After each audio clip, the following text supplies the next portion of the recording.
وكرمته وشرفته وفضلته على الشهور. اعوذ باللہ من الشیطان الرجیم. بسم اللہ الرحمن الرحیم. الحمد للہ رب العالمین والعاقبۃ للمؤمنین والنار للملحدین والصلاۃ والسلام علی سیدنا و نبینا وحبیب الہنا و طبیب نفوسنا ابی القاسم المصطفیٰ محمد وعلی آلہ الاطیبین الاطہرین المنتجبین المطہرین المعصومین المظلومین الہداۃ المہدیین والہماۃ المستضعفین لا سیما بقیۃ اللہ فی الارضین ولعنۃ اللہ علی اعدائهم من الآن الی یوم الدین. لا حول ولا قوة الا باللہ العلی العظیم. قال اللہ تبارک و تعالی وَلَقَدْ آتَيْنَا إِبْرَاهِيمَ رُشْدَهُ مِنْ قَبْلُ وَكُنَّا بِهِ عَالِمِينَ. حضرت ابراہیم کی زندگانی کے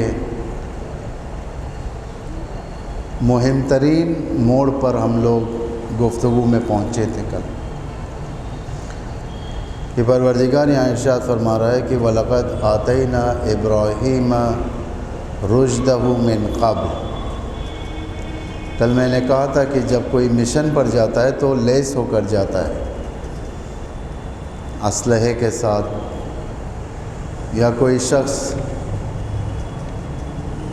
کسی میٹنگ میں جاتا ہے تو سارے فائلز کے ساتھ جاتا ہے، تیاری کے ساتھ جاتا ہے. کسی جگہ پر جانا ہے، اسے گفتگو کرنی ہے، تیاری کے ساتھ جاتا ہے. خدا نے کسی کو بھی اٹھا کر بڑے بڑے بادشاہوں کے سامنے جو خدائی کا دعویٰ کرنے والے ہیں ان کے سامنے ایسے ہی نہیں بھیج دیا. انبیاء کو باقاعدہ تربیت کیا خدا نے، اس کے بعد بھیجا. بغیر تربیت کے انبیاء کو خدا کی طرف سے حکم نبوت نہیں ہوا ہے کہ جائیں آپ نبوت کے فرائض کو انجام دیں. یہ خدا نے نہیں کیا. ہر نبی کو پہلے تربیت کیا، علم میں تربیت کیا، تقوی میں تربیت، صبر میں تربیت، حوصلہ رکھنا. یہ سارے تربیتوں کے بعد خدا حکم نبوت دیتا ہے کہ اب آپ جائیں اور فلاں قوم کے اندر نبوت کے فرائض کو انجام دیں. ڈائریکٹ اپوائنٹمنٹ ہے اللہ کی طرف سے. یہ نہیں کہ تھوڑے کتابیں زیادہ پڑھ لیا تو میں اپنے آپ کو نبی کہنے لگا ہوں. خدا کے اپوائنٹمنٹ میں اس کی گنجائش نہیں ہے، یہ ویکنس ہے. خدا کے اس حکم کے اندر تقوی اعلیٰ ترین ہو، بصیرت ہو، سیاست بلد ہو، الہی سیاست کہ جس ظالم کے سامنے جا رہے ہو اس کا خوف نہ ہو، اس کے درہم و دینار کی آوازیں اس کے کان میں لالچی پیدا نہ کریں، اس کے خوبصورت محل اس کی طرف اٹریکٹ نہ کریں گے. اگر یہ سب چیزیں اٹریکٹ ہونے لگیں اس کا پیسہ، اس کا محل، اس کے لوگ، اس کے قریب ترین مورد وثوق منسٹرز، یہ سب اگر اسے اٹریکٹ ہونے لگے تو پھر تبلیغ نہیں ہو سکتی۔ تبلیغ کے لیے حوصلہ چاہیے۔ خداوند متعال حضرت ابراہیم کو عقل سلیم سے نوازتا ہے، یعنی وہ عقل جس میں خطا نہ ہو۔ جو بھی بات کرے کل کے دن تاریخ میں الٹا لکھا نہیں جانا چاہیے حضرت ابراہیم کے بارے میں۔ اس لیے آج دیکھیں تاریخ بھری ہوئی ہے، آج ہسٹورینز بھرے ہوئے ہیں، آدم سے زمانے سے لے کر اب تک فار یا اگینسٹ دونوں بات کرتے ہیں، فار یا اگینسٹ۔ ہر حکومت کے بارے میں نکتہ چینی ہوتی ہے، ہر حکومت کے بارے میں اچھا بھی بولتے ہیں، ہر حکومت کے بارے میں برا بھی کہتے ہیں، دونوں قسم کے ہوتے ہیں۔ لیکن آج تک کوئی ایسا پریس رپورٹر یا جرنلسٹ یا تاریخ نویس، تاریخ دان، تاریخ لکھنے والا کوئی فرد انبیاء کے ویکنسوں کو بیان نہیں کیا آج تک۔ یعنی نبی کے اندر یہ ویکنس تھی، کرپشن میں ان کا ہاتھ تھا، نعوذ باللہ مرڈر میں ان کا ہاتھ تھا، بربادیوں میں ان کا ہاتھ تھا، یہ سب چارجز انبیاء پر نہیں لگے آج تک۔ یہ سب البتہ دشمنوں نے دوسری چیزوں پر حملہ کیا ہے، مثلا شادی کے مسئلے میں حملہ کیا ہے، پیغمبر کے خلاف بولا ہے، امام حسن کے خلاف۔ وہ سمجھے نہیں ہیں پیغمبر کو، کیسا پیغمبر ہے یہ، اٹھا کر کہہ دیا کسی نے کچھ شادیاں کرنے والا پیغمبر ہے۔ اور آج کل جو ہندوتوا کا جو ایجنڈا چلا ہوا ہے اسلاموفوبیا کا، جس کے اندر یہی باتیں ہوتی ہیں مسلمانوں کے خلاف۔ لیکن اساسی چارجز جو کہا جاتا ہے، اساسی الزامات، یہ انبیاء پر آج تک کوئی نہیں لگایا۔ کسی نے کہا کہ پیغمبر نے اپنے اولاد کے لیے پراپرٹی لوگوں کی ہڑپ کی ہو، نہیں ہے یہ۔ کسی نے کہا کہ پیغمبر نے اپنے مرنے کے بعد پیغمبر کے گھر سے اتنے ٹن سونا نکلا ہو، یہ کسی نے چارجز نہیں لگایا آج تک۔ کسی نے کہا کہ پیغمبر کے بعد یہ شہروں کے اندر پیغمبر کے پراپرٹیز پائے گئے، کسی نے نہیں لگایا۔ البتہ دوسرے صحابیوں کے، زبیر بن عوام، طلحہ، یہ جتنے جو صحابیاں ہیں، یہ ان لوگوں کے پراپرٹیز ہیں۔ مکے میں ان کی پراپرٹیز تھیں، مدینے میں، بصرے میں، مصر میں، کئی جگہ پر 5 اسٹار پراپرٹیز تھی۔ یعنی 300 سال بعد ان کے گھر ہوٹل کے عنوان پر استعمال کیا گیا، مسافر خانہ۔ جس طریقے سے اگر آپ بعض شہروں میں جائیں گے ہمارے ہندوستان کے، بعض پرانے محل بادشاہوں کے ہیں جسے تاج گروپ نے لے کر اپنے ہاتھ میں 5 اسٹار ہوٹل بنا دیا۔ بڑے بڑے لوگ رکتے ہیں وہاں جا کر، بڑے بڑے دنیا کے امیر ترین لوگ جو آتے ہیں ہندوستان وہاں جا کر رکتے ہیں۔ حتیٰ بڑے ملکوں کے صدر اور ان کی اولادیں جو آتی ہیں وہاں رک چکی ہیں۔ بادشاہوں کی نجی پراپرٹی جو ہوا کرتی تھی، جس میں بادشاہ رہتے تھے، ان کا دیلان ہوتا تھا، دیوان خانہ ہوتا تھا، کورٹ یارڈ ہوتا تھا ان کا، بہت سواریاں ہوتی تھیں، نوکر چاکر سب ہوتے تھے۔ یہ سارے کی ساری چیزوں کو کنورٹ کر دیا 5 اسٹار ہوٹل میں۔ اسی طریقے سے زبیر بن عوام کی جو پراپرٹی تھی 3rd سینچوری میں، یعنی وہ سینچوری جس سینچوری میں امام زمانہ کی غیبت کبریٰ واقع ہوئی. ایک ہے غیبت صغریٰ. غیبت صغریٰ 2nd سینچوری میں ہوئی تھی، 2000 پہلی ہجری، دوسری ہجری میں غیبت صغریٰ، تیسری ہجری میں 329 ہجری، اس میں امام کی غیبت کبریٰ ہوئی تھی. اس سنہ میں، اس ہجری میں زبیر بن عوام کی پراپرٹی 5 اسٹار ہوٹل میں لا لی گئی تھی، مسافر خانہ، جس میں بڑے بڑے تجار آتے تھے، رہتے تھے، پورے انٹائر اسلامک کنٹری سے، مصر سے، شام سے، ایران سے، جہاں سے بھی آتے تھے لوگ اس پراپرٹی کے اندر رہتے تھے. اتنی زیادہ پراپرٹی تھی. یہ ایک اور صحابی ہیں جن کا نام میرے ذہن سے نکل رہا ہے، میرے خیال سے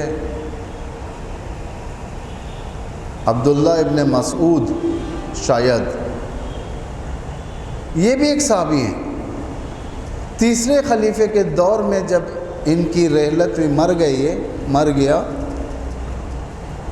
ان کے گھر سے ان کا سونا جو انڈر گراؤنڈ سے نکال کر عثمان خلیفے کے دربار میں لا کر ڈال دیا گیا تھا. سونا اتنا زیادہ سونا تھا، جب سونا ڈالنے والوں نے ڈالا اور عثمان یہاں پر ٹھہرے ہوئے تھے تو ان کے اور ان کے درمیان سونے کی دیوار حائل ہو گئی تھی. اتنی زیادہ پراپرٹیز ان کے پاس تھی. بعض صحابیوں نے اتنا زیادہ لگژری زندگی انہوں نے اپنے لیے بنایا تھا، جب یہ لوگ مر گئے ان کا سونا تبر سے توڑا گیا تھا. کلاڑی مار کے توڑے،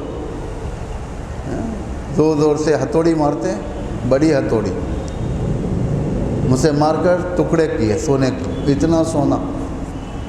ریچسٹ لوگ تھے یہ لوگ، بہت زیادہ ان کے پاس پراپرٹیز تھی. انبیاء کے پاس نہیں ہوتی تھی.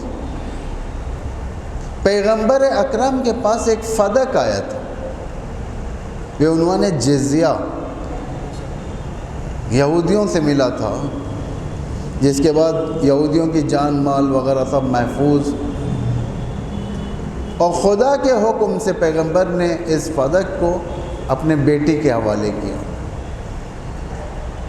اس کی جو انکم ہوتی تھی فدق کی، انبیاء بالخصوص پیغمبر آخر الزمان اور ان کی اولاد اپنے لیے سیونگز نہیں کرتے تھے. یہ لوگ اٹھا کر سیونگز کر دیا، ایک بڑی سی انڈر گراؤنڈ بیسمنٹ بنا دیا، اس کے اندر پورا سونا ڈمپ کر دیا.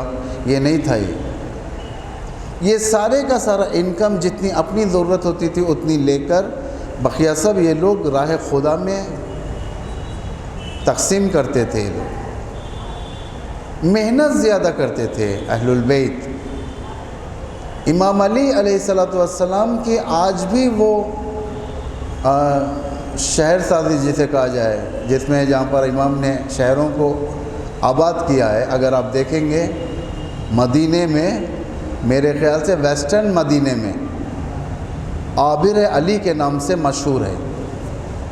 آبر علی یعنی جو آج کل جو ہوتا ہے منی سٹیز جو بناتے ہیں لوگ، ایک باہر بڑی زمین خرید لیتے ہیں، خرید کر اس میں فلیٹس بناتے ہیں، لوگوں کو آباد کرتے ہیں، وہیں پر مال، وہیں پر آفیسز بھی آ جاتے ہیں، نہ جانے کیا کیا ہو جاتا ہے ہر چیز. امام علی اس طریقے کا ایک رورل ڈیولپمنٹ کام کرتے تھے. امام اپنے پیسوں سے، نہ یہ کہ چندوں سے، اپنے پیسوں سے ڈیولپ کرتے تھے علاقے. کرنے کے بعد جو لوگوں کو ریموٹ علاقوں میں رہتے تھے، جن کے پاس کچھ نہیں تھا، نہ زمین تھی، نہ کھیتی باڑی کرنے کے لیے صحیح طریقے سے کوئی مقام تھا، ان لوگوں کو لاتے تھے امام لا کر اس جو آباد کی ہوئی جگہ وہاں پر چھوڑ دیتے تھے. ہو سکتا ہے ایک ڈیل ہو گئی ہو ان کے ساتھ امام کی کہ تم یہاں پر درخت کاری کرو، یہ درخت لگاؤ. حتیٰ امام سپلائی بھی کرتے تھے درختوں کو. جو درخت ایک مدت تک جو زمین سے نکال کر محفوظ کیا جاتا ہے اسے دیا جاتا ہے دوسری جگہ کاشتکاری کرنے کے لیے، لگانے کے لیے. آج بھی آپ نرسریز وغیرہ میں جائیں، نرسریز وغیرہ میں وہ چھوٹے چھوٹے پودے ملتے ہیں، آپ کو بنا کر دیتے ہیں وہ لوگ، آپ لے جائیں اپنے باغ میں اگا لیں. اس طریقے کے درخت بھی دیتے تھے امام، اور خود بھی جا کر لگاتے تھے، خود بھی لگاتے تھے امام اپنے ہاتھ. خود امام کا ایک باغ تھا، جو باغ ڈیوائیڈ ہوا، ڈیوائیڈ ہونے کے بعد ان کے بچوں کے حق میں گئے. امام حسن، امام حسین. امام حسین کا وہ واقعہ جو تقریباً 6 محرم کا واقعہ، جس میں عمر سعد سے جب بزنس کی بات کی تھی، عمر سعد نے کہ میرے بزنس کا معاملہ ہے، مشکل ہو جائے گی، تو امام حسین نے فرمایا کہ مدینے میں ایک باغ ہے میرا جو میرے بابا کا ہے، اس میں بابا نے اس میں اپنے ہاتھوں سے 500 درخت اگائے ہیں، یہ سارا باغ تیرے نام پہ کر دیتا ہوں. یعنی باغ تھا امام کے پاس. امام علی بھی یہی کرتے، کنویں کھودتے تھے امام علی، پانی لاتے تھے وہاں پر. ہو سکتا ہے وہاں پر جو لوگ رہتے تھے امام کی طرف سے، وہاں پہ جو ڈیولپ کرتے تھے اس زمین کو، امام سے کوئی ایگریمنٹ ہوگی، اتنے پرسنٹیج تم لو، اتنے پرسنٹیج میرے پاس بھیج دو. یہ سارا پیسہ امام جمع کرتے تھے. 1,000 غلاموں کو خریدتے تھے امام انہی پیسوں سے، اپنے ہی پیسوں سے. البتہ امام کا گھر بھی چلتا تھا اسی سے، اپنے ہی پیسوں سے غلاموں کو خریدتے تھے، ایک رات میں آزاد. تربیت کرتے تھے انہیں، تھوڑا آزاد کر دیتے امام. امام کو شوق نہیں تھا، نہ پیسہ جمانے کا شوق تھا، نہ لوگوں کو جمانے کا شوق تھا، نہ نوکر جمانے کا شوق تھا. امام کو سپینڈ کرنا بہت پسند تھا، یعنی پیسہ مستحقوں تک پہنچے. امام دیتے تھے بہت، اپنے لیے کچھ نہیں رکھتے تھے امام. خود امام کی اگر زندگانی دیکھیں گے، جو روٹی والی زندگانی، یعنی جو روٹی کھاتے تھے امام سخت ہوتی تھی، گھٹنوں سے توڑنا پڑتا تھا. میرے خیال سے ایک شخص نے کراہت کیا جانے کے لیے دستر پر امام کے. کیا ملتا ہے امام کے دستر پر؟ کچھ نہیں ملتا ہے امام. سوکھی روٹی ہوتی. حضرت زہرا کو یہ بات معلوم ہو گئی، حضرت زہرا نے اس کو پیغام دیا تھا کہ سادی زندگی، سمپل لائف علی ابن ابی طالب اپنے لیے رکھیں، تیرے لیے نہیں. تو آ، تیرے لیے اچھا دستر. اس طریقے سے. لیکن کوئی چارجز نہیں لگے آج تک امام پر بھی. کہیں پر بھی امام کے فیصلے غلط ہو، رسول کے فیصلے غلط ہو. یہ جنگ میں یہ اسٹریٹجی خراب ہو گئی، یہ جو سیاست پیغمبر کی تھی جنگ کے اندر فیلئر رہی. اگر فیلئر بھی ہوئی جیسا جنگ احد وغیرہ میں، یہ سپاہیوں کی وجہ سے، امت کی وجہ سے. امت نے پیغمبر کی اطاعت نہیں کی. پیغمبر نے کہا کہ فلاں جگہ ٹک کر رہنا، لیکن یہ لوگ ہٹ گئے. جتنا مار پڑا یہ امت کی کمزوری کی وجہ سے، ورنہ بہترین لیڈرز ہیں یہ، ایڈمنسٹریٹرز ہیں. ان کے پاس ایڈمنسٹریشن کا ہنر ہے اہل البیت کے پاس. اگر ان کے ہاتھ میں حکومت آ جائے، یہ چیلنج ہے، یہ ایک بھی غریب نہیں سوئے گا. آپ دیکھیں آخر الزمان کی حکومت جو تشکیل ہوگی، کس کی؟ امام زمانہ کی. ایک برکت والی حکومت ہے یہ، امام زمانہ کی برکت والی حکومت، جو آج ایک کافی ریاضت کے بعد، مشکلات کے بعد، سختیوں کے بعد جو لوگ سیر سلوک کی طرف پہنچتے ہیں، یعنی سیر سلوک یعنی صاحب عرفان بنتے ہیں، وہ کام کرتے ہیں جو ہر کوئی نہیں کر سکتا. امام کے ظہور کے بعد یہ کام عام لوگ کریں گے. اتنا زیادہ پر رونق ترین حکومت امام کی. اقتصاد اچھا ہوگا، امنیت اچھی ہوگی، سیکیورٹی اچھی ہوگی، کوئی گنڈے نہیں ہوں گے، موالی نہیں ہوں گے. آج جتنی پرابلم ہے دنیا کے اندر، زمین کے اوپر جتنا فساد ہے، یہ باطل مدیریت کی وجہ سے، رانگ ہینڈز میں ایڈمنسٹریشن ہے، رانگ ہینڈز میں. ورنہ امام کے اگر ہاتھ میں آ جائے، کیپیبل حاکم اس دنیا کا امام معصوم ہوتا ہے، کیونکہ لا حکم الا للہ، اللہ کے علاوہ کسی کی حکومت نہیں ہے. اس اللہ کی حکومت کا مزاج کون پہچان سکتا ہے؟ رسول پہچان سکتا ہے. امام علی ابن ابی طالب بہتر پہچانتے ہیں اس مزاج، حکومت کا مزاج. امام حسن پہچانتے، امام حسین امام زمان، بہترین حاکم اس زمین کا امام زمان ہے، بہترین حاکم.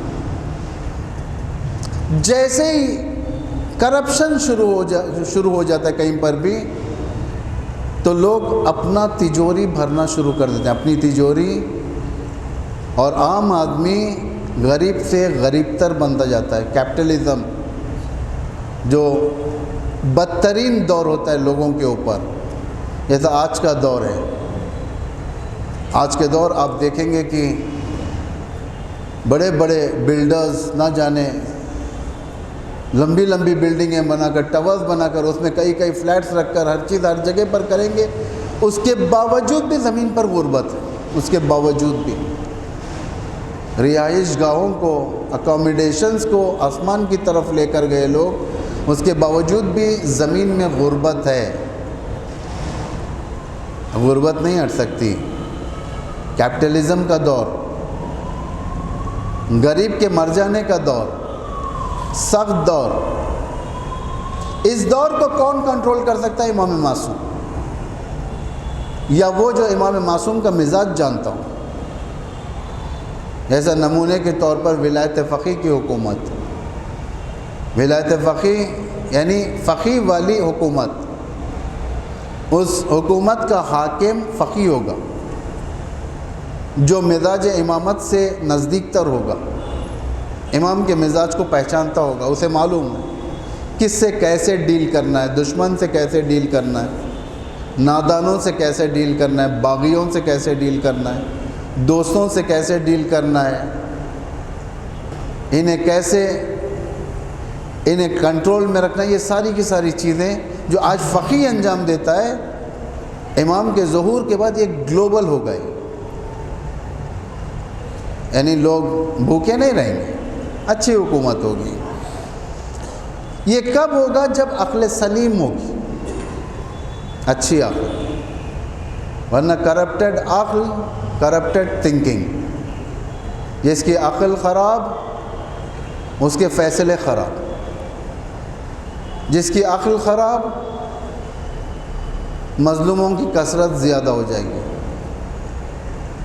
جس کی عقل بزنس مائنڈڈ ہو، اپنی تجوری بھرے گا، غریب کی تجوری خالی ہوگی. عقل سلیم، پیغمبروں کو خدا نے بے خطا عقل دیا تاکہ اس سے خطا نہ کرے. یہ ہتھیار مضبوط ہتھیار ہوتا ہے کس کے سامنے؟ بادشاہوں کے سامنے، نمرود کے سامنے، فرعون کے سامنے، ابو سفیان کے سامنے. جس کے اندر خطا نہیں ہوتی، سامنے والا منہ بند کر لیتا ہے. فَبُہِتَ الَّذِي كَفَرَ، کافر مبہوت ہو جاتا ہے. صرف ایک چیز میں قرآن نے اشارہ کیا ہے، لیکن بہت ساری چیزیں ایسی ہوتی ہیں کہ کافر مبہوت ہو جاتا ہے. ظالم بادشاہوں نے، خلیفاؤں نے، جو بنی امیہ کے سسٹم کے اور بنی عباس کے سسٹم کے جو خلفاء تھے، انہوں نے کیوں لاسٹ حربہ قتل کر رکھا اماموں پر؟ لاسٹ حربہ. جبکہ دیکھا جائے تو امام ایک چھوٹے سے گھر میں رہتے ہیں، نہ زیادہ لوگ جا کر ملتے ہیں امام سے، نہ زیادہ لوگ ملاقاتیں کرتے ہیں، بہرمند نہیں ہوتے، کچھ نہیں ہوتا، زیادہ نگاہوں کے انڈر ہوتے ہیں، مانیٹر کیے جاتے ہیں یہ لوگ. لیکن اس کے باوجود بھی ظالم نے قتل کر دیا. کیوں؟ معلوم ہے ظالم کو اگر یہ لوگ حکمت والی حکومت کی طرف آ جائیں، ایک وائز گورنمنٹ ان کی چلنا شروع ہو جائے، گورننسی وداؤٹ گورنمنٹ، گورننسی وداؤٹ گورنمنٹ، یعنی ایک ایسی حکومت جو رسمی حکومت کے بغیر لوگوں کے دلوں پر حکومت ہو جائے، ہو سکتا ہے ہمارے تختے لپیٹ دیے جائیں۔ اسی لیے اسیسینیٹ کر دیا جاتا تھا امام کو، ان کے نزدیک ترین لوگوں کو اسیسینیٹ کر دیا جاتا تھا۔ اسلامک ریپبلک، انقلاب اسلامی اگر دنیا میں پھیل جائے، دنیا والوں کے سامنے پیش ہو جائے اور دنیا والے یقیناً سمجھ جائیں گے اس انقلاب کو، تو کیا کریں گے؟ اس انقلاب کی طرف مائل ہوں گے، اس حکومت کی طرف مائل ہوں گے۔ تو کیا کرنا چاہیے؟ قتل کرو، قاسم سلیمانی کو مارو، ابو مہدی المہندس کو مارو، بڑے بڑے انٹلیکچوئلز کو ختم کرو، سائنٹسٹ کو مارو، ان کے علماء کو مارو، کیونکہ یہی لوگ اگر ہوں گے تو انقلاب اسلامی کے ریپرزنٹیٹیو بنیں گے، لوگ دنیا میں سفیر بنیں گے، انہی کو مارو تاکہ دنیا یہ سمجھ جائے کہ انقلاب کچھ نہیں ہے، انقلاب کا صحیح مفہوم ان کے پاس نہ جائے۔ اسی لیے مارا جاتا ہے، اسیسینیشن اسی لیے کیا جاتا ہے۔ امام علی کو مارا اسی لیے مارا کہ ایسا نہ ہو کہ پوری عدالت کی حکومت آ جائے تو پچھلی حکومتیں ضعیف نظر آئیں لوگوں کے نگاہ میں۔ امام حسن کو اسی لیے زہر دیا، امام حسین کو اسی لیے، امام زین العابدین کو، تمام ائمہ کو اسی لیے مارا تاکہ وہ حکومت جو اللہ چاہ رہا ہے وہ زمین پر نہ آئے، یعنی عقلانی والی حکومت، عقل کل والی حکومت۔ جو سب سے بڑا ہتھیار جو انبیاء کو ملتا ہے وہ ہے لقد آتینا ابراہیم رشدہ، ہم نے ابراہیم کو رشد دیا، رشد یعنی عقل سلیم، بے خطا عقل دیا ہم نے۔ کیوں؟ وَكُنَّا بِهِ عَالِمِينَ، ہم ان کے حالات سے باخبر ہیں، یعنی حضرت ابراہیم کے کیسی سیاست اپنا یہ سب جانتے ہیں۔ اس عقل آ گئی، وہ عقل حضرت ابراہیم کے پاس تھی، مشن شروع ہوا حضرت ابراہیم کا۔ وَإِذْ قَالَ لِأَبِيهِ وَقَوْمِهِ، اب یہاں پہ حضرت ابراہیم اپنا منہ کھولتے ہیں، انہوں نے اپنے مربی باپ سے کہا، یعنی تربیت کرنے والے باپ سے اور اپنی قوم سے کہا، مَا هَذِهِ التَّمَاثِلُ الَّتِي أَنْتُمْ لَهَا عَاكِفُونَ۔ حضرت ابراہیم ایک انسلٹانہ انداز میں ان کے بتوں کی طرف بات کرتے ہیں۔ یہاں سے کسے کہا کہ اپنے قوم سے اور اپنے مربی باپ یعنی اپنے چچا سے، یہ کیا مورتیاں ہیں جس کی تم پوجا کر رہے ہو، جس کے تم گرد گھومتے ہو، پوجا کرتے ہو، یہ کیا مورتیاں ہیں؟ یہ نہیں پوچھا کہ یہ کون ہیں، یہ کون ہستیاں ہیں جو مورتیوں کی شکل میں لائی گئی ہیں، یہ کیا مورتیاں ہیں، یہ کیا پتھر ہیں، یہ کیا لکڑیاں ہیں جس کے گرد تم رکھ لیتے ہو اور گھومتے ہو، طواف کرتے ہو، پوجا کرتے ہو، یہ کرتے ہو، فلاں کرتے ہو۔ ایک انسلٹانہ انداز، تمسخرانہ انداز جسے کہا جاتا ہے، ایک ایسا انداز ہو گیا ٹائم، ایک ایسا انداز جس کے اندر سامنے والا انسلٹ احساس کریں، سامنے والا ایک عجیب پن احساس کریں، کیا ہے ٹھہرے ٹھہرے انہوں نے ہمارے عقیدے کا دھجیاں اڑا دیا اور کچھ اہمیت ہی نہیں دیا۔ اگر اس بحث میں ہم اتریں گے تو کافی آیتوں کا سلسلہ ہے، اس کے اندر لمبا ہو جائے گا، اس کو کل سے میں انشاءاللہ بیان کروں گا۔ ایک مرتبہ سورہ حمد اور 3 مرتبہ سورہ اخلاص کی تلاوت فرما کر مرحوم مغفور غلام احمد فاضل ابن حجت الاسلام مولانا غلام محمد تقی خان صاحب قبلہ، اور ایک مرتبہ سورہ حمد اور 3 اخلاص پڑھ کر مرحوم مغفور مولانا مولوی غلام محمد صادق خان صاحب قبلہ اور ابن غلام مولانا مولوی غلام محمد تقی خان صاحب قبلہ کو ایصال فرمائے۔ بسم اللہ۔